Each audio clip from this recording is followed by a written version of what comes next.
desligamento emocional não significa que eu tiro o outro da minha vida, que eu apago o outro, como se ele não tivesse existido. Desligamento emocional, eu coloquei, é como se nós mudássemos a pessoa da prateleira do armário do nosso coração. Tá numa prateleira muito próxima, né, que a gente tem quem coloca os pratos que a gente usa sempre. Nós simplesmente mudamos essa pessoa de prateleira, né? Nós no consultório falamos que nós mudamos a pessoa do nosso psiquismo. É o processo de encarar a realidade de forma que eu me permito ver a situação de maneira mais objetiva, de maneira mais realista. É aceitarmos o protagonismo da nossa história.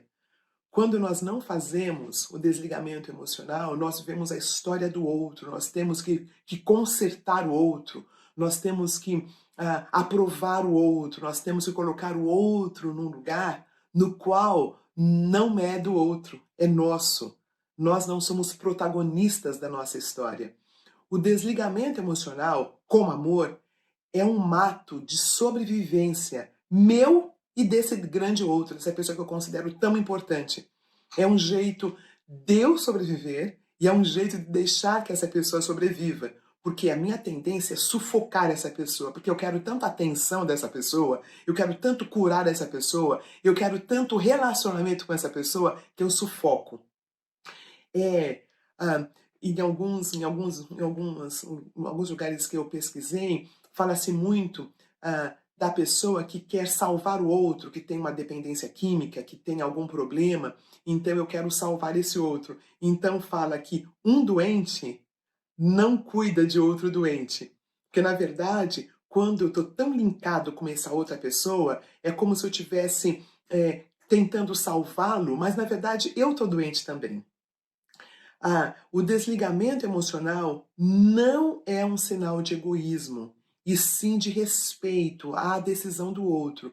O outro quer continuar a ser dependente químico, a usar as drogas, o álcool, seja lá o que for, é um direito que ela tem. Eu não tenho o direito de obrigá-la a deixar essa dependência química. Ela vai trabalhar isso no momento dela e do jeito dela. No Celebrando nós temos as nossas 5 diretrizes e uma delas é eu não dar pitaco na vida do outro. Eu não querer fazer o que eu não tenho o direito de fazer. Porque quando eu exijo que o outro faça o que eu quero, na verdade eu estou considerando infantil. Ele é tão infantil que ele precisa da mamãe para dizer para ele, para controlá-lo, para ele fazer o que é certo. E nós temos visto que nosso poder superior, Jesus Cristo de Nazaré, a pessoa de Jesus de Nazaré, nós nunca o vemos em nenhum lugar do Evangelho obrigando alguém a fazer o que ele achava que é certo. Nosso poder superior, nosso Jesus de Nazaré, ele nos vê como adultos. E se nós escolhemos um caminho, ele vai esperar até que o Espírito Santo de Deus trabalhe no meu coração para que eu queira fazer diferente. Desligamento emocional é tratar esse grande outro, essa pessoa que eu quero salvar, ou essa pessoa com quem eu quero me relacionar, como adulto e deixá-lo como responsável pelos atos dele. E aí eu queria falar um pouquinho sobre o processo do ligamento emocional. Nós estamos falando sobre desligamento emocional, mas qual é o processo? O que é que faz com que eu esteja tão ligada a essa pessoa que eu não consigo viver sem a mesma, que eu não consigo funcionar sem a mesma, que eu tenho que salvar a mesma? Que processo é esse? Nós nos identificamos como as representações das figuras de nossos cuidadores na nossa tenra infância. E destas representações que são introjetadas, que entram na minha psique, na minha infância, elas formam protótipos, elas formam as forminhas que eu uso durante toda a minha vida para ter relacionamentos. Eu vou falar de novo. Nós nos identificamos como as representações das figuras dos nossos cuidadores, da nossa infância, do nosso nascimento. né? Eu não falei pai e mãe porque muitos de nós, as pessoas influentes em nossa vida, é o avô, é um tio, mas as pessoas que cuidaram da gente, que investiram, né? Na psicanálise que fala que libidinizaram a gente, né? Porque nós nascemos amorfos, né? Nós nascemos sem essa formação. O aparelho psicanalítico, o aparelho psíquico, ele é desenvolvido com o tempo, né? Nós nascemos com o sistema digestivo já formado, nós ainda não tão formado, mas já está lá, né? Nós nascemos com o nosso aparelho reprodutor também lá, mas o nosso mundo psíquico, nosso aparelho psíquico, ele vai ser formado. E as pessoas que nos chamaram à vida, esse cuidador que nos chamou à vida, esta pessoa, ela tem uma influência, ela tem um papel muito forte. Então, nós nos identificamos com representações das figuras de nossos cuidadores. É destas representações que são colocadas, introjetadas em nossa infância, e delas nós formamos as forminhas nos nossos futuros relacionamentos. Nos relacionamentos decorrentes, nós nos aproximamos, né? Na nossa vida adulta, nós nos aproximamos pelas representações boas dessas figuras dos nossos cuidadores, que tecnicamente nós chamamos de sublimação. Não se preocupe com o termo não, tá? Mas para quem está ouvindo aqui, que é psicólogo e tal, ele vai entender melhor. Eu extraio o positivo desses relacionamentos que eu tive com os meus cuidadores. Ou eu extraio relacionamentos no futuro disfuncionais, que são baseados à falta que eu não tive, as coisas que eu não tive naquele relacionamento. Tudo o que eu preciso ressignificar. Então, dos relacionamentos com os meus cuidadores, na minha infância até os 5 aninhos, eu tenho representações boas, que eu vou continuar naquela forminha que eu faço para os meus relacionamentos, ou relacionamentos que não deram certo. Talvez um pai que não cuidou de mim, um pai que não cuidou de mim, que não olhou para mim. Então, eu procuro na minha vida adulta relacionamentos de pessoas que não olham para mim. Ou vamos dizer que eu tive um pai que abusou de mim emocionalmente ou de alguma forma, que gritava, que me tratava com muito desrespeito. A minha tendência na vida adulta é procurar pessoas que me tratam da mesma maneira para tentar significar isso que não deu certo. E isto fica muito forte dentro em mim. Sabe aquela pessoa que casa 5 vezes com a mesma pessoa, com o mesmo cônjuge, só muda o nome? E todos atraem, e todos a desrespeitam, e ela é abusada por todos eles? Nós falamos algumas semanas atrás sobre o radar tantã. Né? É esse o processo. Qual é o processo? Como que eu consigo me desligar de relacionamentos que acontecem hoje em dia, mas que na verdade são frutos de representações que eu tive na minha infância? É isso que nós estamos falando. Eu estava estudando para esse termo, para esse assunto, para esse tema nosso, e eu vi tantas sugestões. Olha, faz isso, faz aquilo outro, não atende o telefone, e tantas questões comportamentais. E queridos, desligamento emocional não é algo que eu faço, ou que eu não faço porque eu não tenho vontade, não tenho força de vontade. É algo muito, muito anterior. É algo que está dentro em mim, eu não consigo fazer. É como eu falar para uma pessoa que tem asma, que não consegue respirar, eu falo, mas respira, tem ar. Mas a pessoa não consegue respirar. Eu não consigo fazer o desligamento emocional com esse traste. Ele me machuca, ou ela me machuca, ele me trata mal, ela me trata mal, eu passo por abuso e eu não consigo sair do relacionamento. Não é porque eu não sou inteligente necessariamente. Não é porque eu não tenho força de vontade. É algo muito mais primevo. Está muito anterior à minha consciência. Eu queria, então, nesse tempinho que nós temos, eu estou falando do desligamento emocional, fiz algumas pontuações, falei do processo do ligamento emocional que acontece lá na minha infância, e eu queria falar sobre um estado chamado estado de apaixonamento. O estado de apaixonamento que todos nós passamos, que é natural até, só não é natural eu ficar nesse estado. O que é o estado de apaixonamento? Nós chamamos de o amor primário. É aquele do bebê. Aquele do bebê. Ele, quando ele está com aquela mãe, ele está totalmente preenchido. Pensa no bebê no ventre da mãe. Ele está totalmente preenchido. Ele está num lugar quentinho, gostoso, num lugar assim meio escurinho. Ele não faz nada, a alimentação chega para ele. Ele está no céu, ele está no paraíso. O que é esse apaixonamento? Eu estar com alguém que me leva a esse estado. É alguém que me deixa em êxtase. É alguém que me arrebata. É alguém que me trata como a vossa majestade, o bebê. Para os irmãos técnicos que estão ouvindo, né, o ideal do eu. É o bebê que quer tudo no tempo dele e da maneira dele.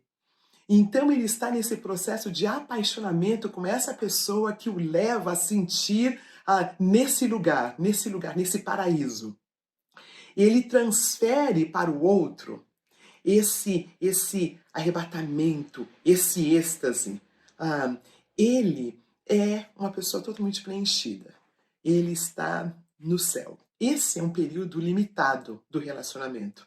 Esse é um período limitado. Na verdade, eu acredito que nesse processo, queridos, que nós estamos, no isolamento social, nós estamos detectando muitos Vossa Majestade, o bebê, ele, e Vossa Majestade, o bebê, ela. Né? Ele sempre teve o que ele quis, ele sempre trabalhou das 8 às 5 na empresa e ele nunca teve responsabilidades na casa. E de repente, ele tem algumas responsabilidades, ele não sabe ele não sabe o que fazer. Ou então ela sempre teve alguém que vinha cuidar da casa, do bebê, e de repente não pode mais entrar. Então ela espera que ele, que está fazendo home office, que está trabalhando das 8 às 5, no horário de trabalho ele tem que ajudá-la, né? Vossas Majestades o bebê. Então, esse isolamento está trazendo alguns conteúdos que já estavam lá. E nós estamos aprendendo agora o outro tipo de amor. É um amor maduro. É um amor que faz uma escalinha. Né? Das 8 às 5 nós trabalhamos, mas às 5 horas a gente começa a limpar a casa. Nós vamos mexer com o jantar, nós vamos fazer alguma coisa. É um amor maduro, é um amor não mais infantilizado. É um amor que faz com que os dois adulteçam. É um amor que faz com que eu saia daquele momento de ser o bebê para ser um adulto. É interessante que estes vínculos que nós temos, muitas vezes os nossos relacionamentos, eles fazem com que a gente sinta, talvez eu não estou amando mais a pessoa.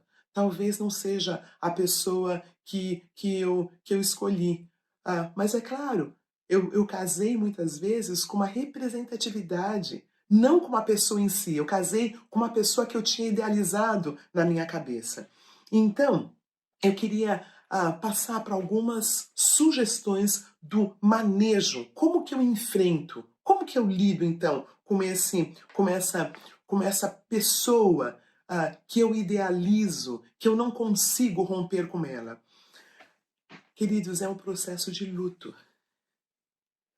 É um processo de luto, é um processo de desligamento. Permitir que essa pessoa não mais conduza a minha vida. Porque não é. Deu para entender, queridos, que não é o Antônio João, é uma representatividade que eu tenho de uma figura provavelmente parental. Né? Então eu quero o tempo todo estar com essa pessoa, porque na verdade eu não saí daquele momento do apaixonamento. né? Eu não saí. Então, é o processo do luto, desinvestimento desse objeto, desta pessoa, em umas coisas que ajudam, é desligar as mídias. É uma pessoa que está no Face, uma pessoa que está no Instagram, uma pessoa que está no Twitter, desligue. Não fique bisbilhotando a vida dessa pessoa.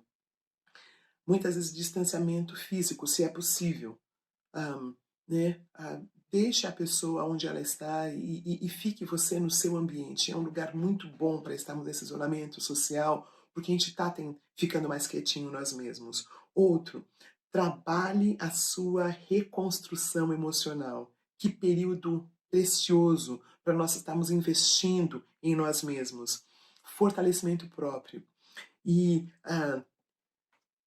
o celebrando. Queridos, não tem como sair de uma dependência emocional, não tem como fazer um desligamento emocional sozinho. Nós precisamos de um grupo, nós precisamos de pessoas. Foram relacionamentos disfuncionais que nos levaram até onde nós estamos. Nós precisamos de relacionamentos funcionais. Celebrando a recuperação, grupos de apoio podem nos ajudar muito nesse processo. Nós não damos conta de sair, de fazer o desligamento emocional sozinhos. Nós precisamos dos nossos padrinhos, das nossas madrinhas, dos nossos grupos de apoio. Logo, logo nós vamos ter o nosso Celebrando Online. Entre em um grupo, partilhe nesse grupo.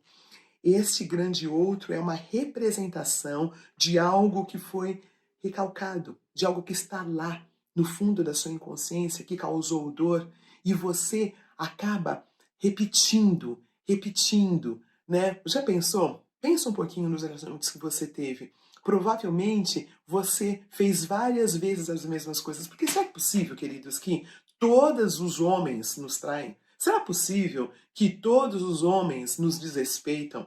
Né? Aquela história, não tem cônjuge que presta. Não é possível. Existe pessoa saudável. Mas o problema é que o nosso radar continua tantã. E esse radar, ele é trabalhado através da palavra de Deus, através de relacionamentos. Não acontece no vácuo. Não acontece no vácuo. Eu não consigo me curar no vácuo. É dentro de relacionamentos. E isso está instituído no nosso DNA. Foram relacionamentos que nos machucaram, são outros relacionamentos que vão nos ajudar a sermos saudáveis.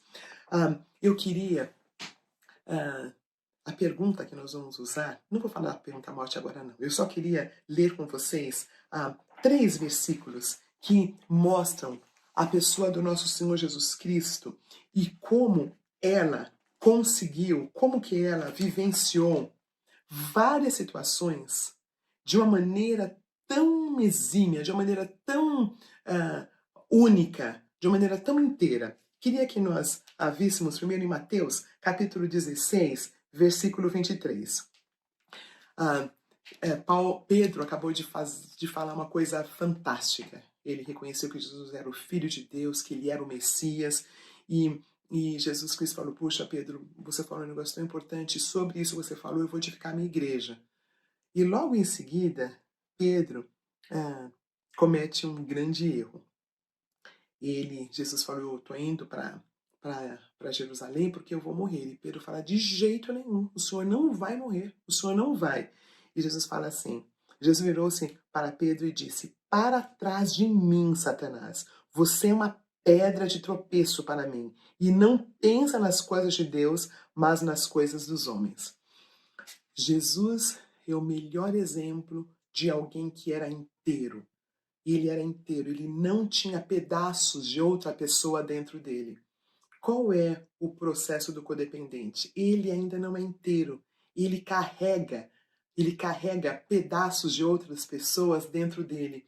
Ele ainda carrega aquele amor que não existe, platônico, e ele quer agradar essa outra pessoa. Ele ainda não é inteiro. Um outro exemplo de Jesus de Nazaré está em Mateus, capítulo 26. Ele fala assim, no versículo 25. Mateus, capítulo 26, versículo 25. Ele está no período da sua última ceia com os discípulos. E na equipe dele tem um ladrão e tem um traidor. E ele fala, alguém vai me trair. E Judas fala assim, então Judas, que haveria de traí-lo, disse, não sou eu, né, mestre? Jesus falou, sim, é você. Na lata. Jesus, com a sua inteireza, sem o mínimo de dependência emocional, consegue falar claramente. Consegue falar claramente, sim, você é essa pessoa. E eu queria o último exemplo, eu vou só falar por causa do nosso tempo, é do jovem rico que vem para Jesus. Ah, e ele fala assim, como que eu faço para ir para o céu? Jesus falou, olha, Jesus sabia que era um menino que gostava de coisas de riquezas e tudo mais. Falou, vai e vende tudo. E a Bíblia fala que Jesus o amou. Jesus o amou. E o menino foi embora, ele não gostou da resposta. E é tão interessante que Jesus, sabe o que Jesus faz quando esse menino vai embora? Porque ele não dá conta de vender tudo. Jesus não faz nada. É um outro exemplo de uma pessoa inteira, de uma pessoa que sabia quem é. Ele não era validado pelo outro. Jesus Cristo não era validado pelo outro. A pergunta mote para esta noite é: como você está nos teus processos de desligamento emocional? Como você acha que você está? Aquele grande outro. Ah, você consegue, eu vou também terminar com uma partilha pessoal minha. Durante muito tempo eu tive um envolvimento emocional com uma pessoa e eu não conseguia fazer esse desligamento emocional. Era um ligamento emocional, eu entendi depois, tinha a ver com uma figura de pai, paterna. Eu sou uma das pessoas que não tive um pai, eu não fui olhada por um pai. Então eu repetia relacionamentos de pessoas que não conseguiam olhar para mim. Eu precisava sempre de alguém, eu queria resolver aquela situação lá da minha infância. Meu pai saiu de casa quando eu tinha por volta de 4 anos e então eu olhava para essa pessoa que eu coloquei no lugar de pai e eu prestava muita atenção porque a pessoa falava, era um chefe meu, uma pessoa que estava na hierarquia do meu trabalho, ele estava bem acima. E é interessante que finalmente eu recebi uma ligação dessa pessoa e eu consegui ouvir essa pessoa, eu consegui ouvi-la, e não faz muito tempo não. E eu consegui ver a pessoa como a pessoa é e não como um representante de um pai que eu não tive. E a conversa foi muito legal, nós concordamos, nós discordamos sobre algumas coisas, foi uma conversa de uns 30 minutos, e eu terminei aquilo falando, Senhor, obrigada. Meu processo de dependência emocional, que vai ser o assunto da próxima semana, já está bem mais desenvolvido. Mas a pergunta mote para você, nesse período que nós vamos estar com os nossos grupos é: como você está nos teus processos de desligamento emocional? Esse grande outro, seu chefe, ou seu pastor, ou seja lá quem for, o líder celebrando, a líder, como você está? Você consegue ver essa pessoa? Quando essa pessoa errar, você vai conseguir olhar para ela com graça ou você vai se sentir todo perdido porque você perdeu o seu chão? Essa é a nossa pergunta. Nós vamos ter um louvor agora. E é: teu amor me cura, ó Deus. É o amor de Deus que é colocado no nosso coração através de pessoas, mesmo no isolamento social. Nós podemos ligar, nós podemos cuidar, nós podemos ser cuidados. É este amor que nos cura e nos ajuda nesse processo de desligamento emocional. Essa é a